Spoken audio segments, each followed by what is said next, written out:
இந்த ஈவெண்ட்டில் இந்த சிலம்பம் படத்தோட குழு வந்து வரவங்களை நல்லா வயிறு நிறைய வச்சு அனுப்பணும் அப்படின்னு சொல்லி நினைக்கிறாங்க. அவங்களுக்கு என் மனமார்ந்த வாழ்த்துக்கள். அதே மாதிரி இந்த படத்தோட கதாநாயகன் அஜித், அதாவது அஜித் சாரை வச்சு ஹிட்டு கொடுத்த பேரரசு சார் வந்திருக்காங்க. அதனால் அஜித், கண்டிப்பாக நீ அஜித் சாரோட இடத்துக்கு போறியோ இல்லையோ, அவர் தொட்ட அந்த இடத்த கண்டிப்பாக நீ தொட்டுட்டு தான் வருவேன். நான் வாழ்த்துறேன் அஜித். அதே மாதிரி ஹரிஷ், அவருடைய இரண்டாவது மகன், அவர் வில்லனாக நடிச்சிருக்கதா சொன்னார். உங்களுக்கும் என் மனமார்ந்த வாழ்த்துக்கள். ஹரிஷ் ஓகே, வாழ்த்துக்கள் வாழ்த்துக்கள் வாழ்த்துக்கள். அப்புறம் கதாநாயகி மௌனிகா ரெட்டி, அவங்கள பற்றி நான் கண்டிப்பாக சொல்லி ஆகணும். என்கிட்ட பேசும்போது சொன்னாங்க, நான் உங்களை பார்த்ததே இல்லைங்க, உங்கள் பேர் என்னங்க அப்படின்னாங்க. அதனால் எனக்கு ரொம்ப சந்தோஷமாக இருக்குது. ஏன்னா இல்லை, சும்மா ஏதோ ஒரு பில்டப் பண்ணுறதுக்கு சொல்லாமல் அவங்க உண்மையை சொன்னாங்க இல்லையா. ஆனால் உண்மையிலேயே அது தெரியுன்றதும் தெரிஞ்சு சொன்னாங்களா இல்லை தெரியாத மாதிரி சொன்னாங்களான்னு தெரில. ஆனால் பேசுகிறதுலாம் தமிழில் நல்லா தான் பேசுகிறாங்க. உண்மையிலே எனக்கு தெரியாதம்மா, அம்மா சத்தியமா. சரி, பரவாயில்ல. இருந்தாலும் நமக்கு கோடிக்கணக்கான ஒரு ரசிகரில் ஒருத்தங்க ஆமாம் மிஸ் பண்ணிட்டாங்க. இருந்தாலும் அவங்களுக்கு என் மனமார்ந்த வாழ்த்துக்கள். பரமேஸ்வரி மேடம் வந்திருக்கீங்களா?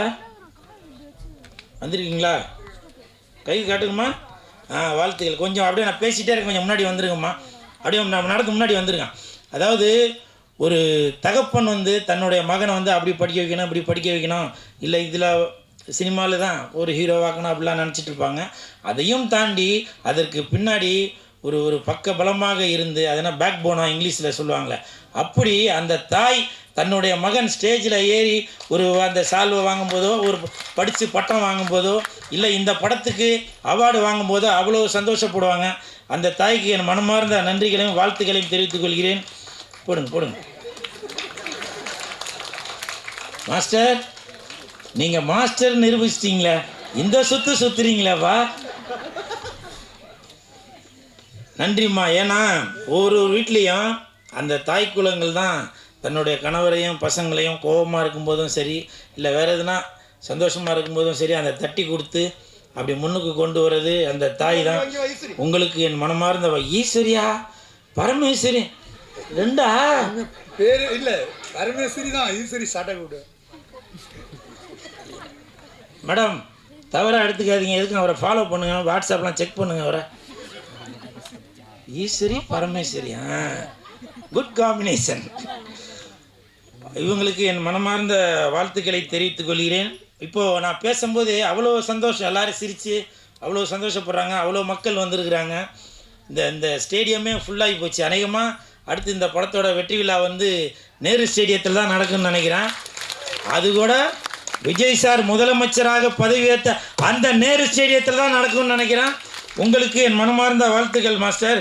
அப்புறம் இந்த படத்தில் முக்கியமான கதாபாத்திரம் ஏற்றுள்ள ஆதி, கொஞ்சம் எழுந்திரிக்குமா, அங்கே வணக்கம் சொல்லிடுங்க, வாழ்த்துக்கள். ஏன்னா இந்த படத்தில் வந்து கதையோட கருவே அந்த ஆதியை சுற்றி தான் இருக்குன்னாங்க. அந்த ஆதி படத்தோட டைரக்டர் ஜோதி, நீங்கள் படத்தை பார்த்து தெரிஞ்சுக்கங்க மீதி. அதே மாதிரி இங்கே வாழ்த்த வருகை தந்துள்ள அனைவருக்கும் என் மனமார்ந்த நன்றி. மோகன்ஜி சார் வந்திருக்காரு. திரௌபதி 2ல் என்னை பயன்படுத்தாமல் இருந்த உங்களுக்கு என் மனமார்ந்த நன்றி.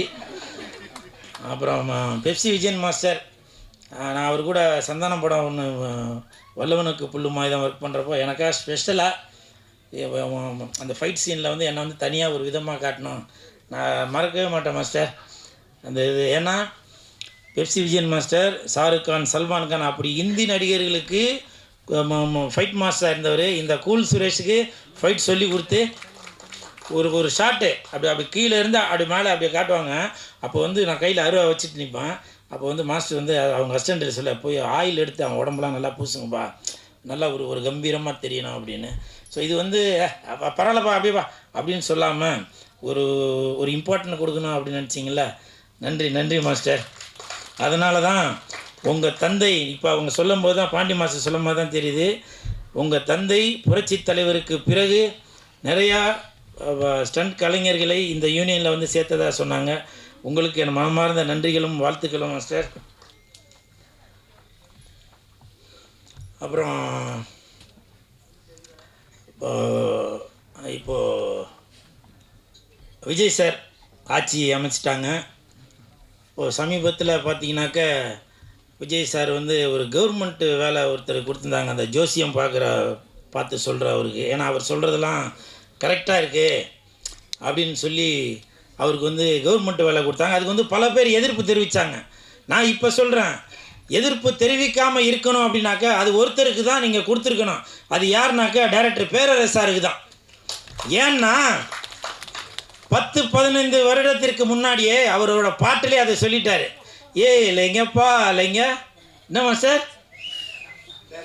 ஆமாம் மாஸ்டர் டைரக்டர். அப்படி அன்னைக்கே வந்து அதை வந்து கணிச்சு வச்சுருக்காரு. விஜய் சார், உங்களுக்கு நான் அன்பு கூர்ந்து கேட்டுக்கொள்கிறேன். நீங்கள் விஜய் சாருக்கு ஒரு அன்பான வேண்டுகோள், பேரரசு சாருக்கு வந்து நீங்கள் கவர்மெண்ட் வேலை தராட்டியும் பரவாயில்ல, அட்லீஸ்ட் நீங்கள் அவருக்கு இன்னொரு படம் ஒன்று நடித்து கொடுக்கணும் அப்படின்னு நான் வந்து தாழ்மையோடு கேட்டுக்கொள்கிறேன். ஏன்னா அந்த நேரம் சிவகாசியும் சரி திருப்பாச்சியும் சரி மிகப்பெரிய ஹிட்டு, பட்டி தொட்டியெல்லாம் அடித்து தூள் கிளப்புச்சு. அப்படி ஒரு ஜனரஞ்சகமான ஒரு மிக முக்கியமான இயக்குனர் அவங்களுக்கு நீங்கள் ஒரு படம் நடித்து கொடுக்கணுன்னு இந்த கூல் சுரேஷ் தாழ்மையோடு கேட்டுக்கொள்கிறேன். அதே மாதிரி இந்த காஸ்டியூம் இதை போட்டுட்டு ஒரு நிகழ்ச்சிக்கு போயிருந்தேன். அந்த நிகழ்ச்சியில் வந்து அமைச்சர் ராஜ்மோகன் அவர்கள் வந்திருந்தாங்க. வந்துட்டு அண்ணா உங்கள் ட்ரெஸ்ஸு எங்கேன்னு எடுக்கிறீங்க, நல்லாயிருக்கு அப்படின்னு சொல்லிட்டு போனாங்க. அது அந்த வீடியோ வந்து வெளியில் வந்து பயங்கர ப்ராப்ளம் ஆச்சு. அதில் கமெண்ட்டில் நிறையா பேர் பாருப்பா இவரு ஒருமையில் சொல்லியிருந்தாங்க அவங்க. நான் அது சொல்லணும்னு நினைக்கிறேன். வந்த வாழ்வை பார்த்தியா அப்படி இப்படின்னு ரொம்ப இது பண்ணி பேசினாங்க. நான் அவங்கள கேட்குறேங்க, ராஜ்மோகன் அவர்களுக்கு ஓட்டு போட்டு ஜெயிக்க வச்சது யார்? நம்ம தானே ஜெயிக்க வச்சோம். நீங்களே ஓட்டு போட்டுட்டு சார், நீங்களே ஓட்டு போட்டுட்டு இன்றைக்கி அவங்கள குறை சொன்னால் என்ன நியாயம் அது? அப்போ ஒரு மனிதன் வாழ்ந்தாலும் ஏசுவீங்க, தாழ்ந்தாலும் ஏசுவீங்களா? ராஜ்மோகன் அவர்களுக்கு என்னங்க குறை? என்ன குறை? எதற்காக அவரை வந்து ஒருமையில் பேசுகிறீங்க? அவங்க மட்டும் இல்லை, பல பேரை நீங்கள் தான் ஓட்டு போட்டு டிவிக்கே வேணும் அப்படின்னு சொல்லி ஓட்டு போட்டு ஜெயிக்க வச்சது. ஜெயிச்சதுக்கப்புறம் இப்படி குறைகள் சொல்லியிருந்தா என்ன அர்த்தம்? விஜய் சார் ஒரு சாமானிய மக்கள் ஆட்டோ டிரைவர் கூட இது எம்எல்ஏ ஆகலாம் அப்படின்னு சொல்லியிருந்தாங்க. ஒரு டிரைவரோட மகன் கூட எம்எல்ஏ ஆகலாம் அப்படின்னு சொல்லியிருந்தாங்க. அப்படி ஒரு சிறப்பு வாய்ந்த முதலமைச்சராக இருக்கக்கூடிய விஜய் சார் அவர்களுடைய எம்எல்ஏக்களை நீங்கள் குறை சொல்கிறீங்களே, நீங்கள் தானங்க ஓட்டு போட்டது. அப்போ என்ன மென்டாலிட்டியில் தாங்க இருக்கிறீங்க நீங்கள்? சும்மா ரீல்ஸ் பார்க்குறதுக்கு மட்டும் இருந்தால் போதுமா? அடுத்தவங்களை கமெண்ட் பண்ணுறது மட்டும் இருந்தால் போதுமா? இது எதற்காக இந்த சிலம்பம் படத்தோட ஆடியோ ரிலீஸில் சொல்கிறேன்னா அதை சொல்கிறேன். அப்போ நீங்கள் என்ன எண்ணத்தில் நீங்கள் போய் ஓட்டு போட்டீங்க? யார் வேட்பாளர்னே தெரியாது, வேட்பாளர் பேர் தெரியாது, விசிலுக்காக போட்டு வந்துட்டேன் அப்படின்னு நினைக்கிறீங்க, அப்படி தானே? அதுவும் இல்லாமல் எல்லாருமே படித்தவங்களாக இருக்காங்க எம்எல்ஏக்கள். சில பேர் எம்எல்ஏவா பதவி ஏற்கும்போது அவங்களுக்கு பேசவே தெரியல, கைகாலாம் நடுங்குது அப்படின்லாம் சொல்லி இவரெல்லாம் ஒருமையில் சொல்லியிருந்தீங்க. இவரெல்லாம் வந்து எம்எல்ஏவா அர்ப்பனுக்கு வந்த வாழ்வப்பார் இப்படிலாம் சொல்லியிருந்தீங்களே. இப்போ இந்த மேடையில் ஒரு உதாரணம் நடந்துச்சு. ஸ்டண்ட் யூனியனோட இப்போதைய தலைவர் அசோக் அவர்கள் பேசும்போது, அவர் பல படங்களை ஒர்க் பண்ணவர், எத்தனை மாடியிலேருந்து குதிக்க சொன்னாலும் குதிப்பார், பல தீக்காயங்கள் வெட்டுக்காயங்கள் இப்படி எதுக்குமே பயப்படாதவர் இந்த மைக்கை பார்த்தவொன்னே பயப்படுறாரு, கால்லாம் நடுங்குது, குடிக்க தண்ணி கொடுங்கன்னாரு. அப்படி சார் இது சிரிக்க வேண்டிய விஷயம் இல்லை சார், சிந்திக்க வேண்டியது. அப்படி பல கேமராக்கள் முன்னாடி பல ஹீரோக்களை பல சாகசங்கள் பண்ண அந்த ஸ்டண்ட் கலைஞருக்கு மைக்கை பார்க்கும்போது அவங்களுக்கு ஒரு நடுக்கம் வரும்போது, யார் எம்எல்ஏக்களை பதவி ஏற்றவங்க அவங்களோட நிலைமையை யோசிச்சு பாருங்க. அவங்க இதுக்கு முன்னாடி மைக்கில் நின்று பேசினவங்களா, பல கூட்டங்களை பார்த்தவங்களா? அவங்களுடைய நோக்கம் எல்லாமே டிவிக்கே எம்எல்ஏ அவர்களுடைய நோக்கங்கள் எல்லாமே மக்களுக்கு நல்லது செய்யணும், மைக்கு முன்னாடி நிற்கணுன்ற எண்ணம் இல்லை, மக்களுக்கு நல்லது செய்யணும் அப்படின்ற ஒரு எண்ணத்தில் தான் வந்திருக்கிறாங்க. அதனால் தயவு செய்து உதவி செய்யாட்டியும் உபத்திரம் செய்யாமல் இருங்க, சரிங்களா? இப்போவும் சொல்கிறேன், நீங்கள் தான் ஓட்டு போட்டு ஜெயிக்க வச்சது. புரியுதுங்களா? அதாவது எதாக இருந்தாலும் 5 வருடத்திற்கு நம்ம தான் பொறுமையாக இருந்து என்ன நடக்கிறது என்று அதை வெயிட் பண்ணி பார்ப்போம். சரிங்களா? அது அப்புறம் சொல்கிறேன் சார், நீங்கள் திசையை மாற்றி விட்டுறாதீங்க.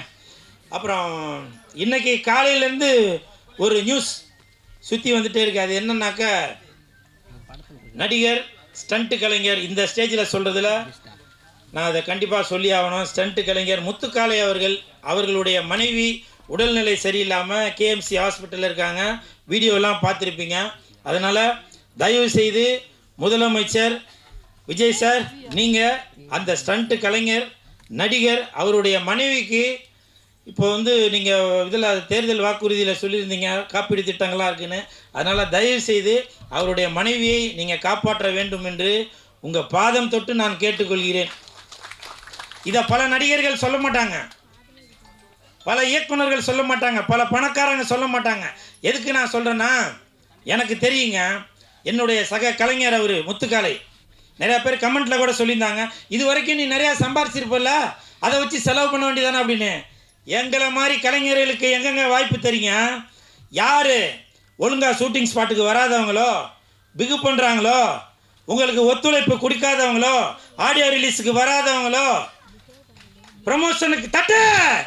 ப்ரமோஷனுக்கு வராதவங்களோ, ப்ரொடியூசரோட வழியை தெரியாதவங்களோ, டைரக்டரோட வழியை தெரியாதவங்களோ, அவங்களுக்கு தான் நீங்கள் முன்னுரிமை கொடுத்து அவங்க கேட்குற சம்பளத்தோட 10 மடங்கு 20 மடங்கு ஜாஸ்தியாக கொடுத்து, என்னோட பாஷையில் சொல்லணும்னா எங்கள் இதில் சொல்லுவேன், வலுவட்டையை ஆக்கி வச்சுருக்கீங்க, கெடுத்து குட்டி சாவர ஆக்கி வச்சுருக்கீங்க அப்படின்னு நான் சொல்லுவேன்.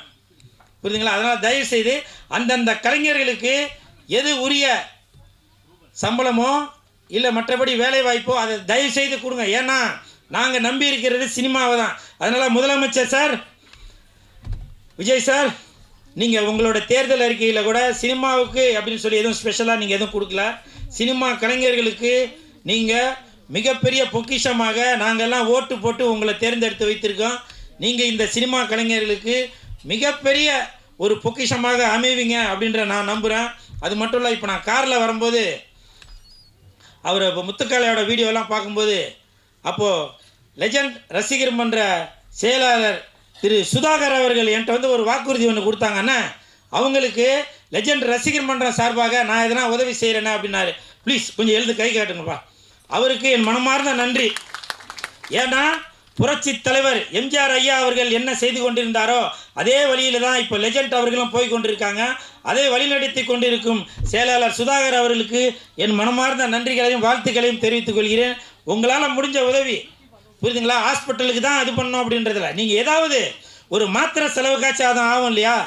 அந்த மாதிரி ஒரு நல்ல உள்ளம் கொண்ட சுதாகர் அவர்களுக்கு என் மனமார்ந்த நன்றிகளையும் வாழ்த்துக்களையும் தெரிவித்து கொண்டு அவ்வளோதான், இதோட முடிச்சிடுறேம்மா, பசிக்குது. ஓகே, எனக்கு தான்ப்பா பசிக்குது. ஓகே.